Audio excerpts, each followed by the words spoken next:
Welcome to Math TV with Professor V. Here is your latest integral of the day. We have an indefinite integral of the square root of x squared minus 1 over x to the fourth dx.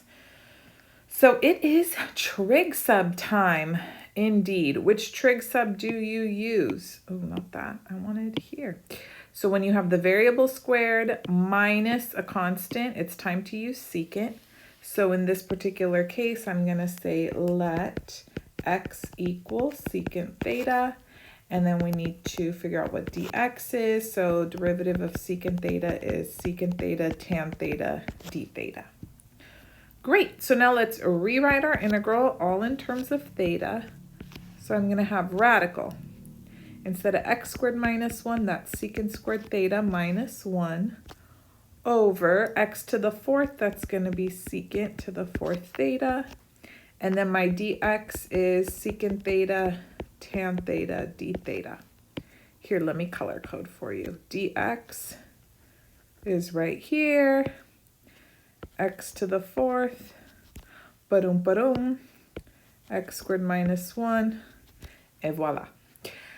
Now, remember, the whole point of doing trig sub is so you can free up this expression under the radical. So secant squared theta minus 1, I'm going to replace that with the appropriate Pythagorean identity. It's tan squared theta. Okay. And then I'm also noticing here I can just cancel out this secant, and now I'll only have 3 down here. Ooh, we got a little squished. So secant cubed theta, and then we still have, don't forget about me, I'm not, little tan theta d theta. Okay, now technically square root of tan squared theta is absolute value of tangent theta, but remember when we do trig sub we restrict our angle theta so that we don't have to worry about absolute value, and that tangent will always come out to be positive. Just keep that in mind. We're so lucky, look at us go. So this is just going to be a tan theta right here.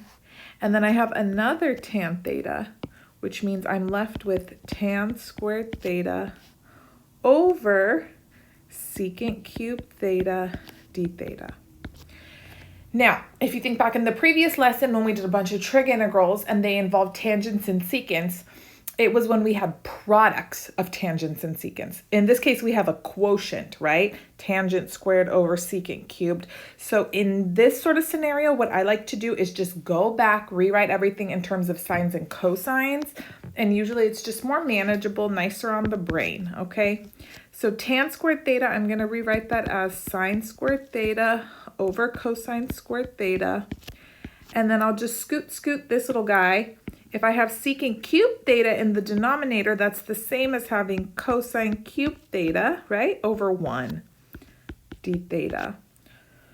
Oh, and then now I'm so excited, aren't you? Look at this. Cosine squared is gone. Now I just have one cosine here. Okay. So this is integral sine squared theta, cosine theta d theta. Do you know what to do? The odd man is already out. The odd man is already out. That's what I want to be my du, cosine theta d theta. So let's think backwards. If I want that to be du, then who should u be? That's right, we're doing a u sub. We're going to let u be sine theta. No, not sine squared. Don't put the exponent on it. Then du is cosine theta d theta. Perfect. So we have integral u squared, that's du. Wow. Can you anti-differentiate this? I hope. 1/3 u cubed plus c. Beautiful. We're not done. U was sine theta, so this is 1/3 sine cubed theta plus c. No, we're not done. We have to go back to the original variable. Over here. X was secant theta. Okay, so it's triangle time. Just rewrite. We had x equaling secant theta, which is, x over 1, right? So you draw yourself a little theta triangle. Here's theta. Secant theta is ratio of hypotenuse over adjacent, is it not? It is, Professor V. Oh, good. Then find the missing side. It's rad x squared minus 1. Is that familiar? It better be. Look at the original integral. There's rad x squared minus 1. You should always get back that expression, that problematic expression, when you make your triangle here. Okay, moving on. We're going to use the triangle now to go back and rewrite everything in terms of x. So instead of sine theta is, here's theta, opposite over hypotenuse, right? Okay, so that's rad x squared minus 1 over x cubed, correct, plus c. And then we just want to write this a little more neatly.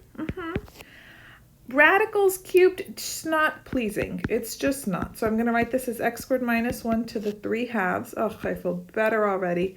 Over, oh, that's too crooked, over 3x cubed plus c. Wow, that's a thing of beauty. Let's box it with pride. And that concludes your integral of the day. Sorry I haven't uploaded in a while. Been so busy with all my classes. I love my YouTube channel, but my students are my priority. Anyways, we're gonna get thick into the integration, so I'm sure I'll come across a lot more fun integrals and want to share them here. Hope you guys enjoyed this. Give the video a thumbs up. Comment down below, what was your favorite part? Did you just hate it through and through? I'm so sorry. And subscribe if you haven't already. You can also catch the rest of my shenanigans on Instagram and TikTok, Math TV with Professor V. And if you want full-length lecture videos or you need to refresh, then just go to the playlist on my channel. You'll find everything you could possibly need for all your calculus hopes and dreams. All right, talk to you guys later. Bye.